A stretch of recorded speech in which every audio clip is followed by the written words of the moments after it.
We're gonna let a couple people get in here, then we're gonna get started.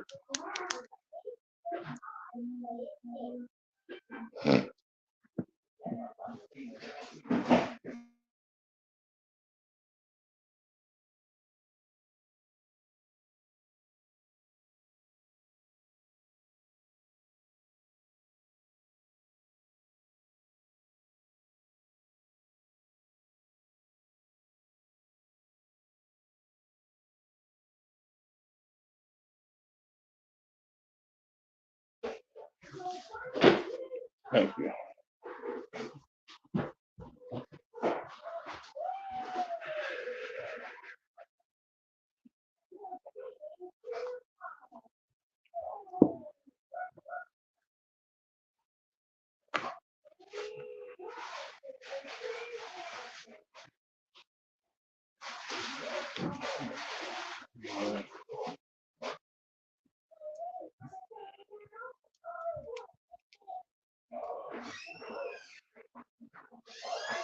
Probably like another minute, we're gonna get started.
Shalom Israel, Yah Bashim Al Shabrak, a thumb to the brothers, Yah Shamar, a thumb Bashim Al Shah to the sisters. Our priest officer Karan Yala, the ISUBK, under Commander General Yana. And this is the Monday night history class for the ISUBK Sacramento page, as well as the ISUBK Oakland page, or Sacramento Israelites or Oakland Israelites page. So if y'all familiar with the Monday night history class, recently we've been going over the book of Maccabees, and this is just a continuance. Lord allow, I'm gonna try to probably try to speed it up, do at least 2 chapters after this class or this class, we're gonna go over one chapter, and I'm gonna give y'all. We're gonna go into a little bit of the in-depth history of some of the people that you're gonna hear about in this chapter. You understand? Namely, King Antiochus, or the in which the city of Antioch. You understand? In the ancient kingdom of Greece. This is where that city gets its name from. You hear about the city of Antioch, the city of Philadelphia, so forth and so on in the New Testament. Well, this bloodline of kings that went by the surname Antioch or Antiochus. This is where the what's the word I'm looking for? This is where the name Antioch comes from. It comes from these kings. You understand? And these kings reigned over the Seleucid dynasty up under the banner of the Greek Empire. You can read about Alexander the Great in the first book of Maccabees in the first chapter, and him being the first to rule over the Greeks. He was the son of Philip. He's in the Bible by name. You understand? Or you can also go back a couple of classes, and I went over the first chapter as well, right? So we up to chapter 6, and this is just a little quick recap. This is continuing on with the battles of Judas Maccabees. The word Maccabees, you understand, means the hammer, and they called him a hammer because he ruled over the children of Israel with force against the other nations, who in turn tried to keep us from keeping our laws, to keep us to be slaves up under these other nations, namely the Greeks, as well as the other kingdoms that the Greeks ruled. This is the book of First Maccabees, chapter 6 and verse 1. About that time, King Antiochus traveling through the high countries, heard say that Elamaeus in the country of Persia was a city greatly renowned for riches, silver, and gold. Now, Elamaeus, that word in Hebrew is Ayalam, I believe. Salakia. Don't quote me on that one. Well, Elamaeus translates to Elam. You understand? The people of Elam, who would be today your East Indians. You understand? Elamaeus was their capital city. You understand? Which the name Elamaeus, you understand, comes from the word Elam, which is one of the sons of Shem. You understand? These are Shemites.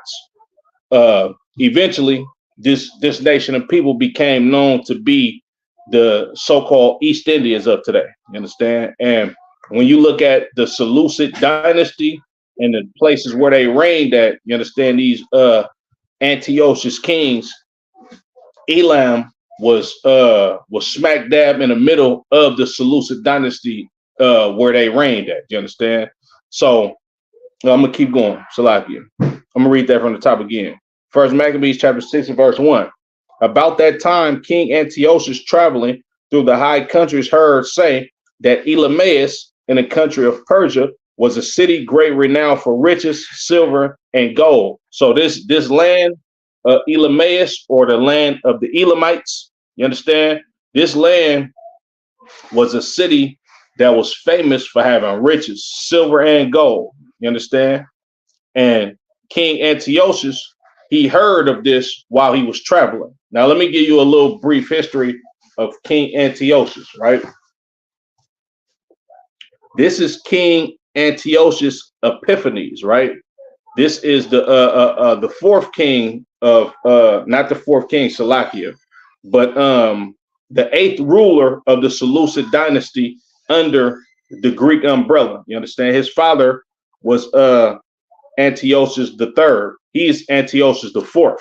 You understand? So let me give you a quick history of his father, and then we're gonna go into him. You understand? This is the Zondervan's Pictorial Bible Dictionary. If y'all ain't got one of these, make sure you grab one of these. The water to Officer 5,000 Kasar Pakai. You understand? He put me on with this book. This is a very credible source.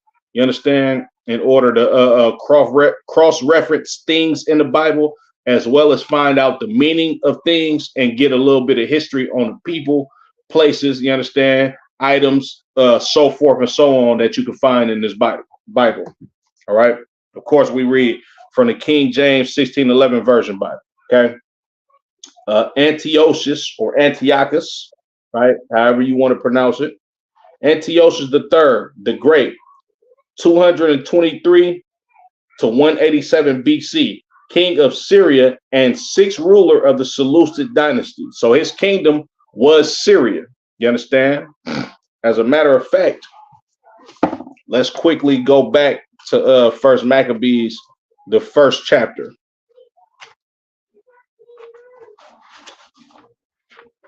I'm gonna be real brief, just giving y'all a little bit of history of who he was.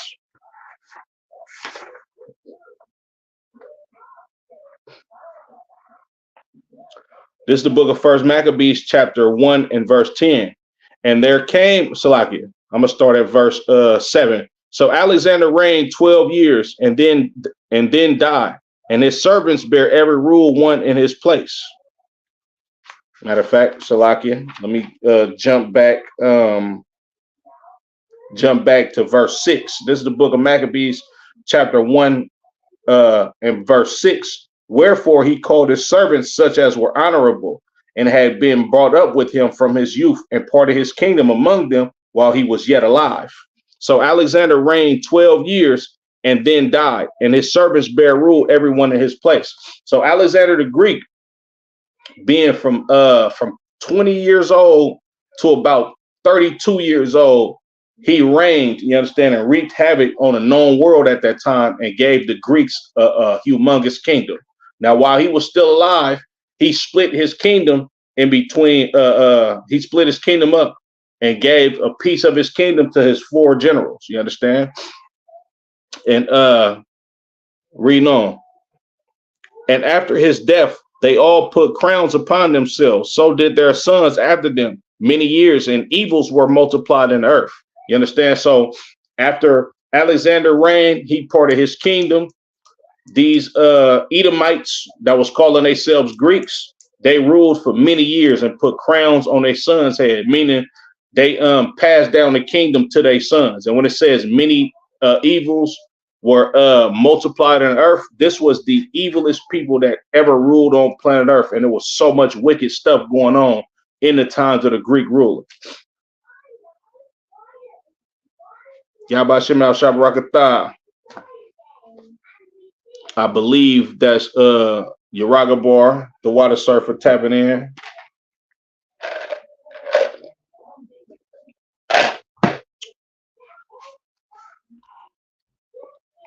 Verse 10. And there came out of them a wicked root, Antiochus, surnamed Epiphanes, son of King Antiochus, son of Antiochus the king, who had been in hostage at Rome, and he reigned in the 137th year of the kingdom of the Greeks. So this Antiochus is the king over the Seleucid dynasty. Antiochus Epiphanes, you understand, which is the 4th king. The 3rd Antiochus, not the 4th king, the 4th Antiochus. The 3rd Antiochus, which was his father, this is where he got the throne from. So let's get a little bit of history on these Antiochus kings. Antiochus III, the Great, 223 to 187 BC, king of Syria and the 6th ruler of the Seleucid dynasty. By his victory over the Egyptians in 198 BC, Syria gained control of Palestine. He decisively defeated the Romans in 190 and thereby lost control over Asia Minor. He was murdered by a mob while plundering a temple. You understand? Of course, this is an Edomite, you understand, which we know is the so-called Caucasians today. He was murdered by a mob, you understand, or I would just say righteously unalive, you understand. And it says he was while plundering a temple, meaning he was somewhere robbing a temple or stealing from a people, you understand, that he had no business stealing from, you understand, and they unalived him because of it. Now this is Antiochus the third, you understand, which he is the father of Salakia. He is the father of Antiochus the fourth, right? Now, First Maccabees in the sixth chapter is speaking about, excuse me, Antiochus Epiphanes, right? Which this is the same Antiochus that you can read about in First Maccabees, the first chapter, because it really didn't get into his father in the book of Maccabees. You understand?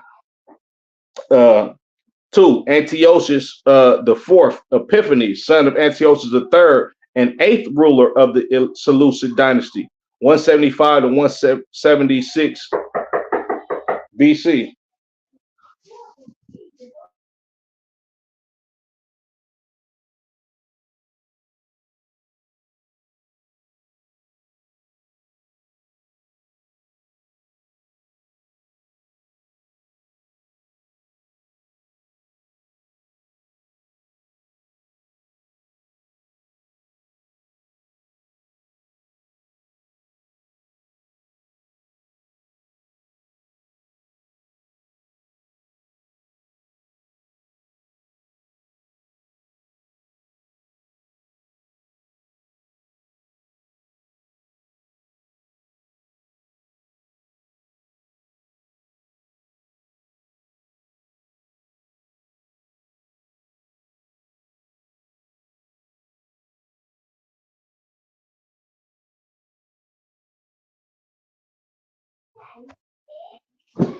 Salakia. So reading on about Antiochus the fourth Epiphanes, son of Antiochus the third and eighth ruler of the Seleucid dynasty, 175 to 173 BCE. And it has the scriptures that reference him. First Maccabees chapter 1 and verse 10, like how we just read, and First Maccabees chapter 6 and verse 16. We're gonna get into that. You understand? But in his attempt to Hellenize the Jews, he had a pig sacrificed on the altar in Jerusalem, forbade circumcision, and destroyed all of the Old Testament books he could find. Now, of course, he did brought a pig to be sacrificed on the altar in our temple. You understand? Forbade circumcision, and burned all of the books of the Old Testament in order to Hellenize the Israelites or force Greek customs upon us. You understand? And he did this because he understood if the children of Israel, just like the oppressor understands today, if the children of Israel do not adhere to the law, statutes, and commandments of their God, in turn, what they get is death, destruction, and ultimately slavery. You understand? And in order for a different power to rule on planet Earth, you understand? Because the children of Israel are the Lord's chosen people. You understand? The matter of fact, Salakia, when you read in the book of Deuteronomy, the 8th chapter, I believe, you understand, it said the Lord separated the sons of Adam. I'm paraphrasing, you understand, and he set the bounds of the nations, you understand, according to the children of Israel, meaning all the rest of these nations are supposed to serve the children of Israel. Just like when you look at how the Sahara is, you understand, with all of the animals, you understand, you got the lion that's called the king of the jungle, right? Now, there's not too many animals that's in that wild that can defeat that lion. You understand? That lion is the top of the food chain, so to speak. You understand? exactly like the children of Israel are set up to be in the planet Earth righteously. You understand? We're supposed to be the top of the food chain. Everybody else on planet Earth, eventually, you understand, when the Lord ushers in his kingdom and institutes his ways of life on planet Earth, with the children of Israel being the ambassadors of the laws of God, then all of the rest of the nations are going to fall in line and serve the children of Israel. But in order to keep that from happening, what the oppressor has done throughout history, the oppressor has tried to destroy the law, statutes, and commandments. The oppressor has outlawed our customs, our way of life, in order to keep his foot on our necks, because he understands something that the children of Israel don't understand. There has to be somebody in power. There has to be a winner. There has to be a loser. You understand? When you look at the Christian church, all they teach us is everybody is supposed to come together and equality and all of this nonsense. You understand? Your oppressor knows that that's nonsense. That's why he puts these laws in place, you understand, and use all of this crafty counsel and all of these devices in order to keep the children of Israel up under his feet. You understand? And this is not new. They did this during the time of the Greeks. They did this during the time of the Romans, and they doing it right today in this empire that we call America. You understand? And as well as the other nations abroad that the oppressor rules over. So this king Antiochus IV, or Antiochus Epiphanes, he in his attempt to Hellenize the Jews, he had a pig sacrifice on the altar in Jerusalem, which eating pork is totally against our laws, right? Forbade circumcision, which is a law. You understand that all the male sons 8 days old have to be circumcised. You understand?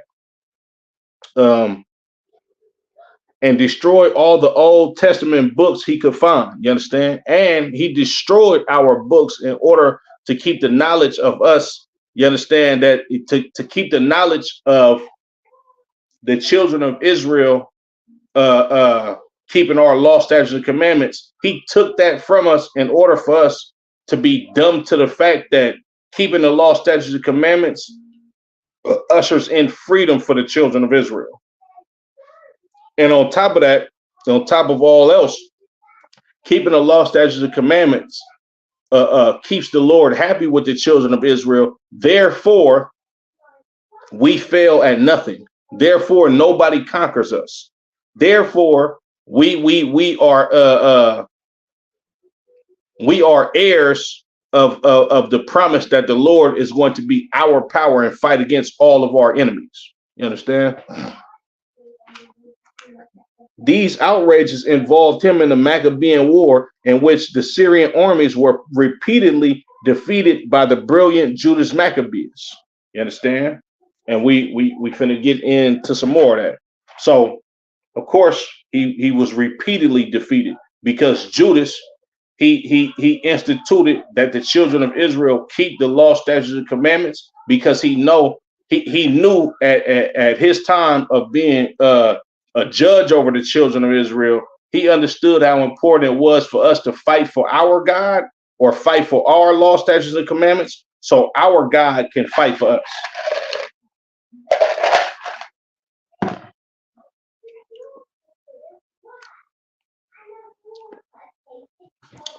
The book of Maccabees, chapter 6, I'm going to start at verse 1 again.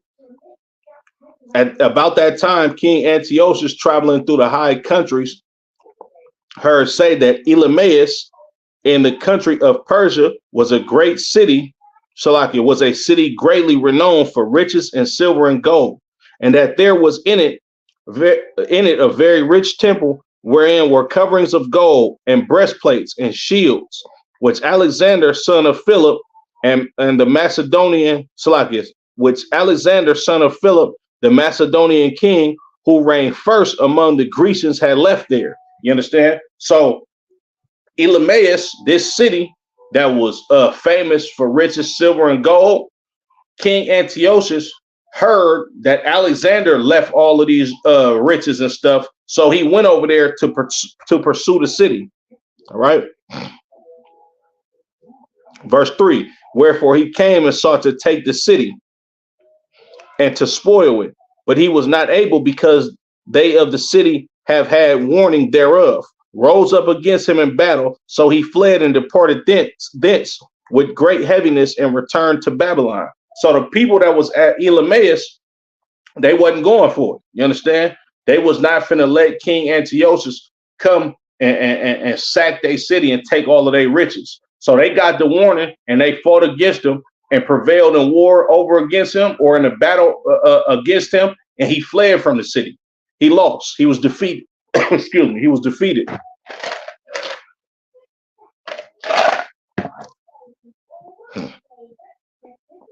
Moreover, there came one who brought him tidings into Persia, that the armies which went against the land of Judea were put to flight, and that Lysias, who went forth first with a great power, was driven away of the Jews, and that they were made strong by the armor and power and store of spoils which they had gotten of the armies whom they had destroyed. Also, that they had pulled down the abomination which he had set up upon the altar in Jerusalem, and that they compassed about the sanctuary with high walls, as before, and his city Bethsura. Now, when the king heard these words, he was astonished and sore moved, whereupon he laid him down upon his bed and fell sick for grief, because it had not befallen him as he looked for. So this king, he tried to go sack Elamaeus. That failed. You understand? On his journey to go plunder this very great rich city, you understand? They got the victuals. I mean, not only the victuals, but the vessels of gold and silver and all of these type of riches that you can find in this city that was left there by Alexander the Greek. You understand? He wanted to go take that and failed. You understand? On top of that, while he was on his voyage to go take that, he gave his men charge to go run up on Jerusalem and put the children of Israel to death. You understand? And reconquer that part of the kingdom. You understand? So while he tried to do all of this, everything failed. You understand? And when everything failed, he went to a state of depression because nothing was going his way. Everything was all bad, right? Verse 9, and there he continued many days, for grief was ever more and more, and he made an account that he should die. So he stayed in his bed for many, many days. You understand? Just pondering on how he's failing as a king, how he's failing to take over these cities and failing to get the children of Israel back in a slavery, a slave, so like not slave mindset, but in physical slavery. You understand? It says, and he made an account that he should die. Like this dude like stressed out so much about not being prosperous and him being a thief and a vagabond. You understand? That he stressed himself out to the point that he was about to die, that he knew he was going to die. Wherefore he called for all his friends and said unto them, the sleep is gone from me. Mine eyes and my heart faileth for very care. And I thought with myself into what tribulation I might come, and how great a flood of misery it is, wherein now I am.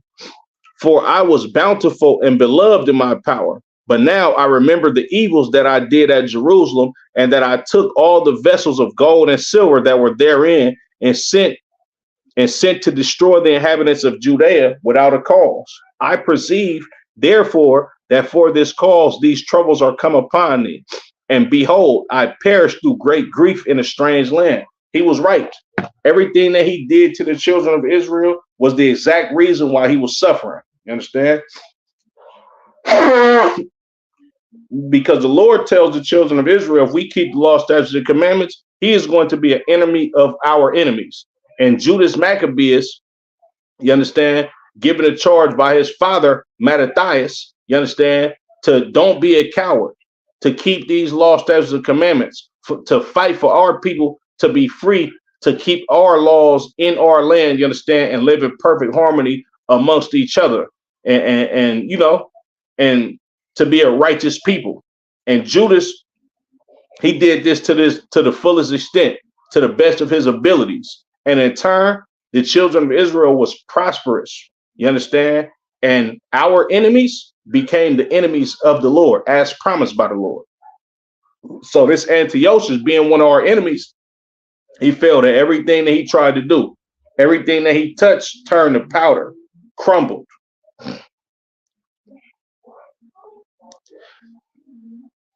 Then called he for Philip, one of his friends, whom he made ruler over all his realm, and gave him the crown and his robe and his signet, to the end he should bring up his son Antiochus and nourish him up for the kingdom. So King Antiochus died in the 149th year. So in the 149th year of the kingdom of the Greeks being in rulership, this is when King Antiochus perished. He died. You understand? And then he gave charge to Philip, you understand, to raise his son up to be the king in his stead, right? And which brings me to Antiochus the fifth, Eupator. Salakia, I'm gonna read it in the scriptures first, and then I'm gonna give you some history of him. Verse 17. Now, when Lysias knew that the king was dead, he set up Antiochus, his son, whom he had brought up being young, to reign in his stead, and his name was called Eupator. About this time, they that were in the tower shut up the Israelites round about the sanctuary, and sought always to hurt and the strengthening of the heathen. You understand? So this is the time where the children of Israel, we at the heat of the battle. You understand? In the land of Israel, wherever we at, you understand? We are in a full-blown war, not just with the Greeks, but with the heathen that are the people that try to rule over us under the Greeks. Antiochus the fifth, Eupator, son of the above, or son of Antiochus Epiphanes. He reigned as a minor for 2 years and then was slain. You understand? There ain't really too much about him. He reigned for about 2 years as a minor, and then he died, or he was unalive.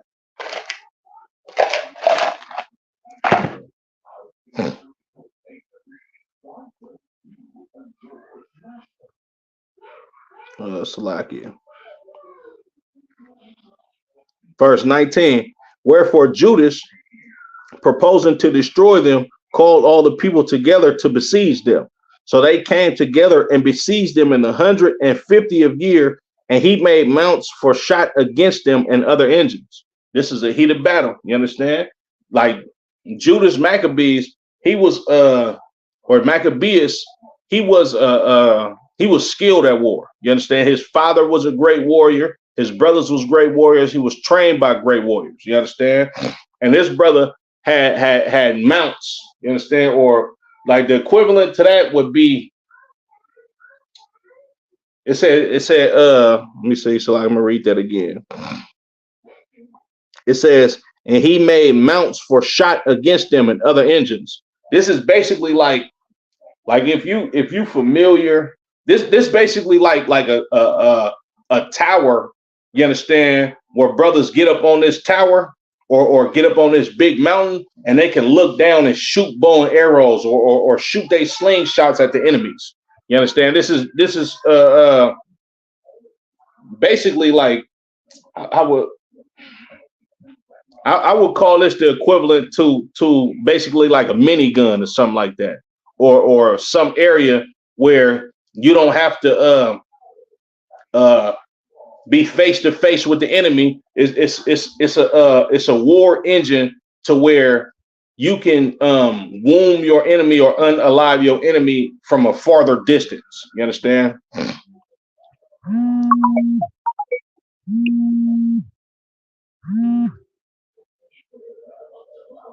Salakia. Howbeit, certain of them that were besieged got forth, unto whom some ungodly men of Israel joined themselves unto them. Salakia.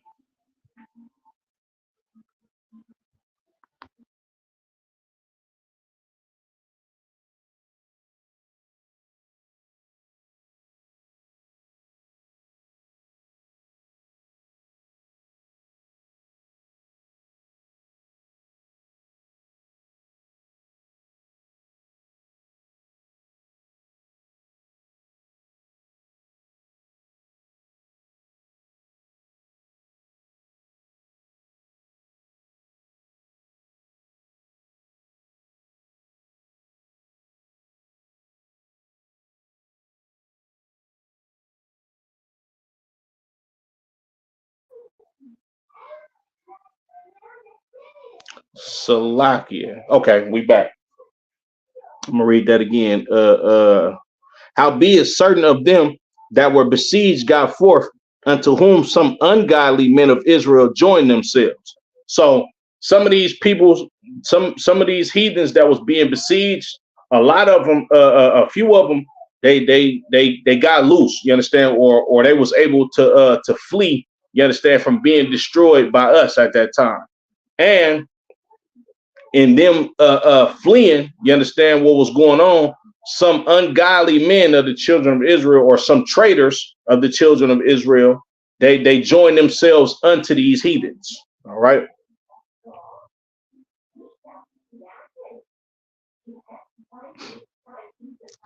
And they went unto the king and said, how long will it be ere thou execute judgment and avenge our brethren?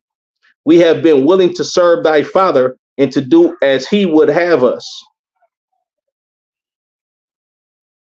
and to obey his commandments, for which cause they of our nation besieged the tower and are alienated from us. Moreover, as many of us as they could light on, they slew and spoiled our inheritance. Neither have they stretched out their hand against us only, but also against all their borders. And behold, this day are they besieging the tower at Jerusalem to take it. The sanctuary also in Bethsura have they fortified. Wherefore, if thou dost not prevent them, they will do greater things than these. Neither shalt thou be able to rule over them. So these heathens come to the king, basically like, bruh, you got to get a hold over these children of Israel. These niggas is going crazy. Like, they doing all type of a manner of slaughtering us, as well as the people that's fighting against them. You understand? And if you don't get a hold on these niggas, you understand? I'm using the N word on purpose. You understand? If you don't get a hold on these niggas, or put these children of Israel in check, they gonna do way greater things, right?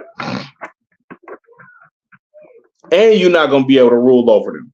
Now, when the king heard this, he was angry and gathered together all his friends and the captains of his army and those that had charge of the horse. There came also unto him from other kingdoms and from isles of the sea bands of hired soldiers. So when the king heard all of this, you understand, he ramped up his army and beefed up the security, not only his own people, but he actually paid for hired soldiers that came from different coasts. You understand, different nationalities of people. He paid them to come fight against the children of Israel, right? Verse 30, so that the number of his army was 100,000 footmen and 20,000 horsemen and 32 elephants exercised in battle. So he got 100,000 men on foot, 20,000 horsemen. So that's 120,000 men. And he got and 30 Salaki, and 32 elephants exercised in battle. And he got 32 elephants exercised in battle. And it's going to tell you how many men are on these elephants. So he got at least 120,000 men coming to fight against the children of Israel. These went through Idumea and pitched against Bethsura, which they assaulted many days, making engines of war. But they of Bethsura came out and burned them with fire and fought valiantly. So they went up against the city of Bethsura, you understand? But the brothers that was in Bethsura, being Israelites, you understand, being zealous for the law, being valiant warriors, they came out and fought valiantly and burnt these heathens with fire. They was going crazy.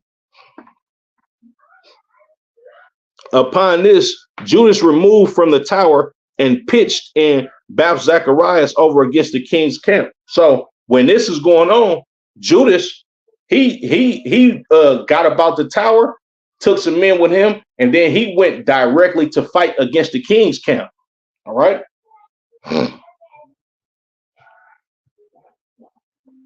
Then the king, rising very early, marched fiercely with his host towards Beth Zacharias, where his armies made them ready to battle and sounded the trumpets. And to the end, they might provoke the elephants to fight.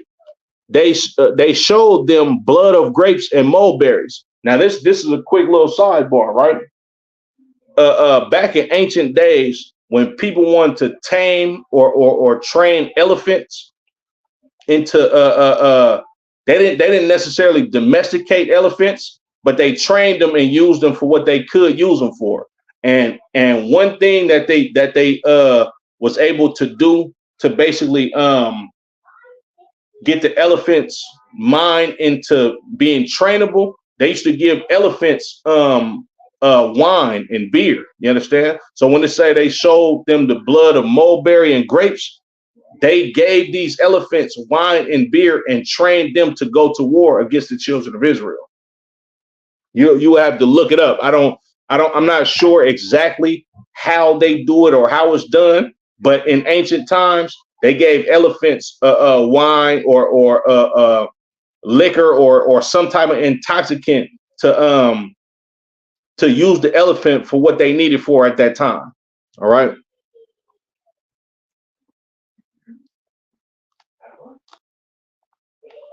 Salakia.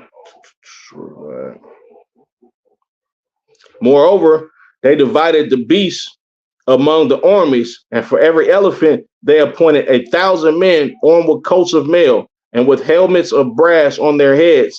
And besides this, for every beast were ordained 500 horsemen of the best. So they had 1,000 men around these elephants. You understand? And it says, for every beast will ordain 500 men of the best. You understand? So, and then on top of the other beasts that they had to help them fight in this war, like horses, you understand? It was 500 men to every horse. You understand? Like they was deep as hell. And upon the beasts were their strong towers of wood, which covered every one of them, and were girt fast unto them with devices. There were also upon every one 32 strong men that fought upon them, beside the Indian that ruled him. You understand? Now, when it say it was 32 men on each elephant, so it was 32 men on top of 32 elephants. So one elephant is 32 men on him. 2 elephants, 32 men on him. 3 elephants, 32 men on him. So forth and so on. And it says, so like I gotta read that last part again. It says that fought upon them beside the Indian that ruled him. Now, when it says the Indian that ruled him, they not talking about Native Americans. You understand? That word Indian in Hebrew is Hadah. You understand? Which translates to Salakia. The word Indian translates to, in the Greek, to Indus, or the people of the Indian River, or the people that lived in that land where the Indians lived at that time, right? The word for Indian is Hadah, which translates to the people of India. Also, Hadah translates to Hindu or Hindu. You understand? And these people, when you look at the history and what land that they lived in, you understand? It shows you the land of Elamites, you understand, which are the so-called Elamite, not the biblical Elamites land, or the so-called East Indians, you understand? This Bible is a history book. So when you read that word Indian and you get to translate the word Indian to the Greek Indus, and you find out the Strong's concordant word is 1912, you understand, which is Hadal in the Hebrew, you understand, which translates to Elam, or the land of the Elamites. This is how you know that the ISUBK is the home of the truth. When we teach our Lashawan Kodash classes, or we give you the history of the nations on planet Earth, we've always said that the Elamites are the so-called East Indians. Well, it's telling you right here in this Bible, you understand? When you look at the etymology of these words, this is exactly who they're talking about. So these Elamites, or your so-called East Indians, they was helping the Greeks in this war fight against the children of Israel. Just like they helping the oppressor today keep the children of Israel oppressed with these astronomical gas prices. Who owns the gas stations? Elam, the East Indians, Hindu, or in the Hebrew, Hadal, you understand? Or in the Greek, Indus, these so-called East Indians, you understand? Or the Elamites. Salakia. As for the remnant of the horsemen, they set on this side and that, Salakia, on this side and that side at the two parts of the host, giving them signs what to do, and being harnessed all over amidst the ranks. Now, when the sun shone upon the shields of gold and brass, the mountains glistened therewith and shine like lamps of fire. So part of the king's army being spread upon the high mountains and part on the valleys below, they marched on safely and in order. So they marching on in order through a valley. You got the army down there at the bottom of the valley, you understand? And you got armies on both sides. You got the rest of the army on both sides of the valley, and they marching in order, you understand? With all of their armor and shields and stuff glistening. It's finna be a battle. This is a 100,000 plus men on side of animals marching into battle to fight the children of Israel.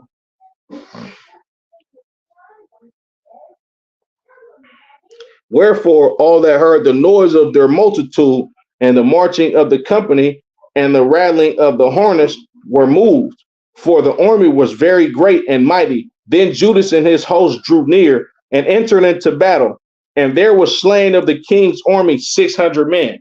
So you got real warriors of the children of Israel that's going to battle being outnumbered, you understand, by 100,000 plus men, and they not scared at all. And on top of them not being scared, having the Lord to fight with them, you understand, they came and killed about 600 of these men in this battle. You understand?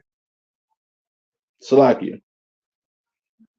Verse 43, Eleazar, also surnamed Savaran, perceived that one of the beasts armed with royal harness was higher than all the rest, and supposing that the king was upon him, put himself in jeopardy to the end he might deliver his people and get him a perpetual name. So this brother, Eleazar, surnamed Savaran, you understand? He seen an elephant and was like, damn, that elephant higher than the rest of them. The king got to be on there. So he put his life in jeopardy in order to go slaughter this elephant, you understand, to bring down the king and to get a perpetual name for himself.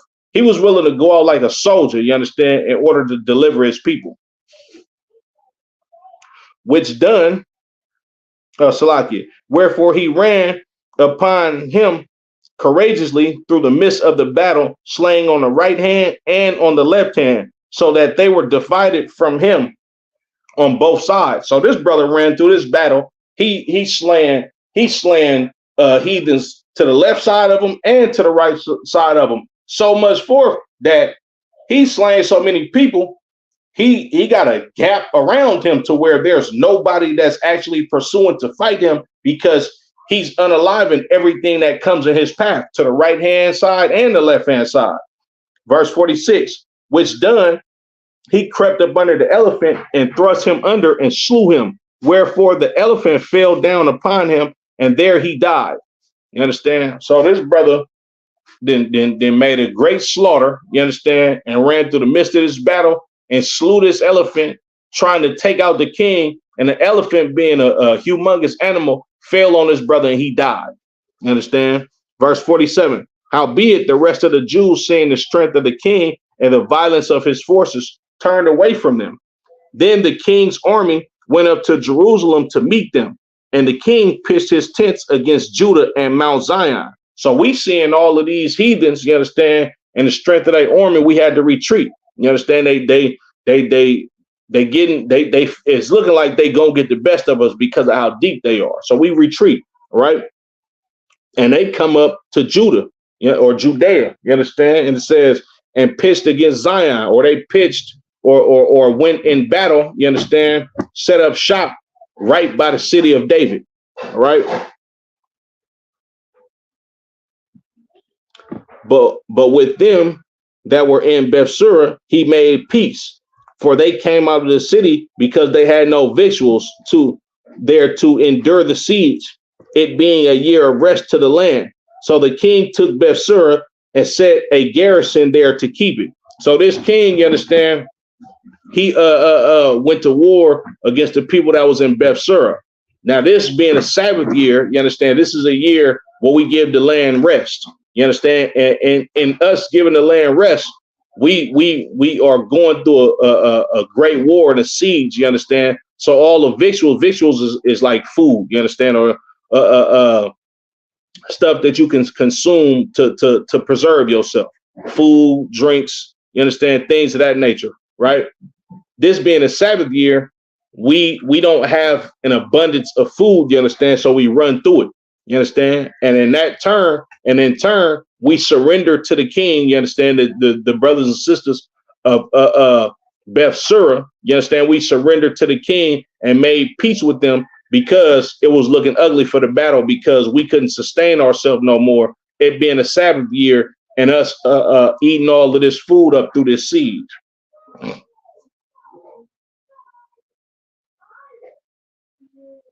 Verse 51, as for the sanctuary, he besieged it many days and set there artillery with engines and instruments to cast fire and stones and pieces to cast darts and slings, whereupon they also made engines against their engines and held them battle a long season. So this king, he took Bethsura. Now he's going to battle against the temple, you understand, or against the sanctuary. And when he made engines to go to battle against us, we made engines to battle him right back. We're not going out. It's a big war, you understand? And we fully engulfed in it, you understand? And we're not laying down like cowards.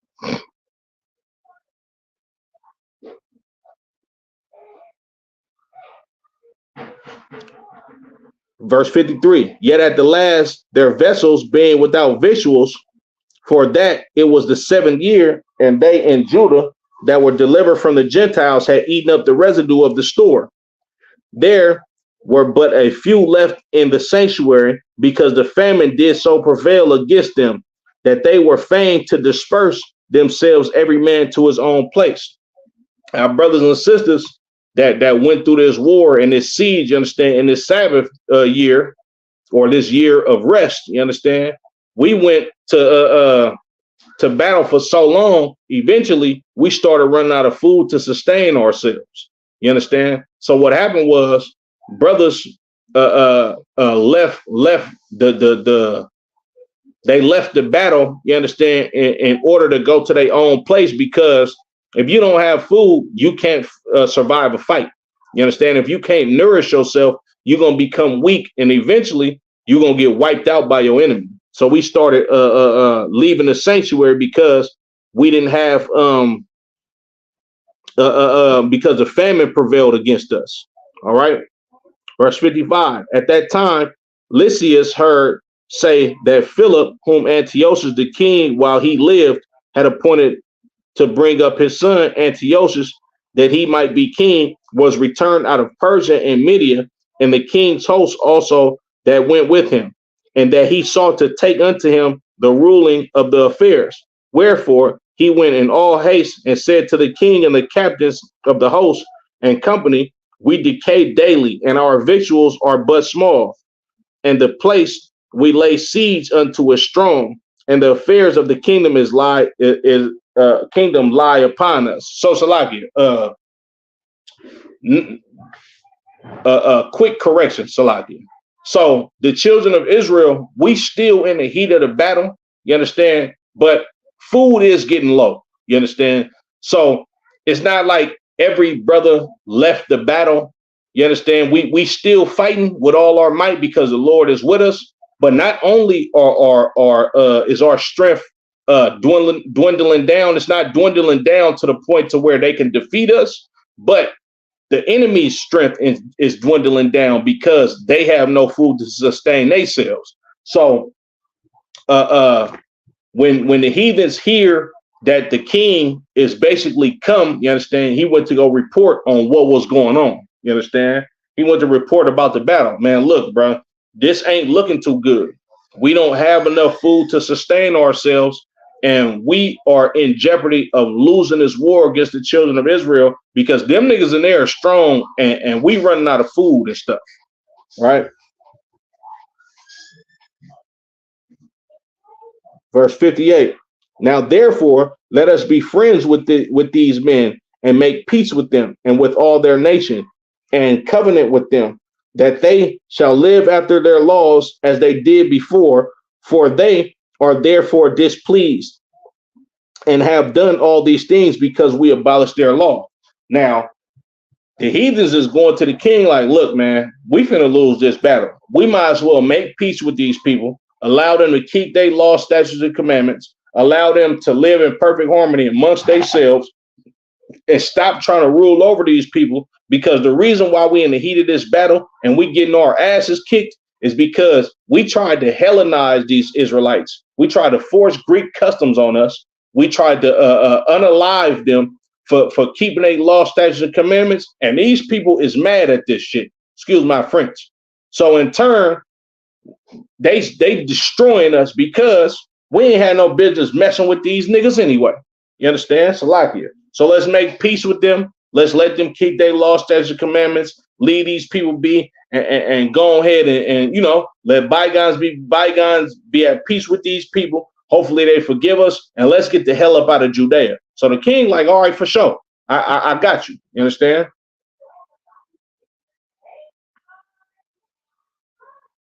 So the king and the princes were content. Wherefore he sent unto them to make peace, and they accepted thereof. Also the king and the princes made an oath unto them, whereupon they went out of the stronghold. Then the king entered into Mount Zion, but when he saw the strength of the place, he brake his oath that he made and gave commandment to pull down the wall. Afterward, departing, he in all haste and returned to Antiochia, where he found Philip to be master of the city. So he fought against him and took the city by force. So this is why the scriptures tell you to never trust your enemy. You understand? We made peace with these heathens. You understand? And eventually, being the cowards that they are, they seen how great our city was, destroyed the walls of our city, and then ran off like some goddamn cowards. You understand? And Salakia.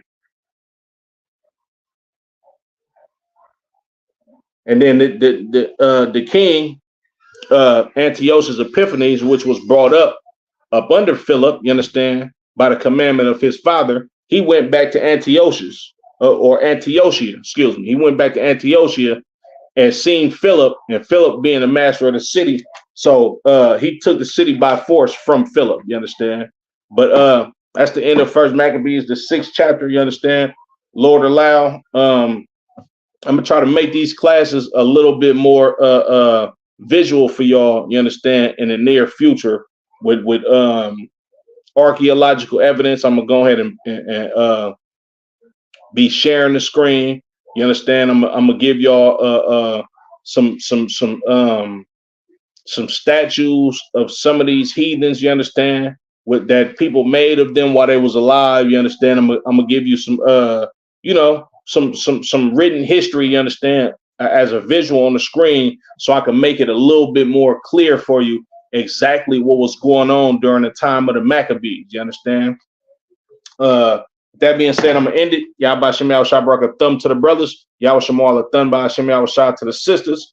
The water for everybody for tapping in. Make sure y'all like, share, subscribe if you haven't already. You understand? Pay your tithes, and you know, we gonna keep rocking and rolling. Shalom, Israel.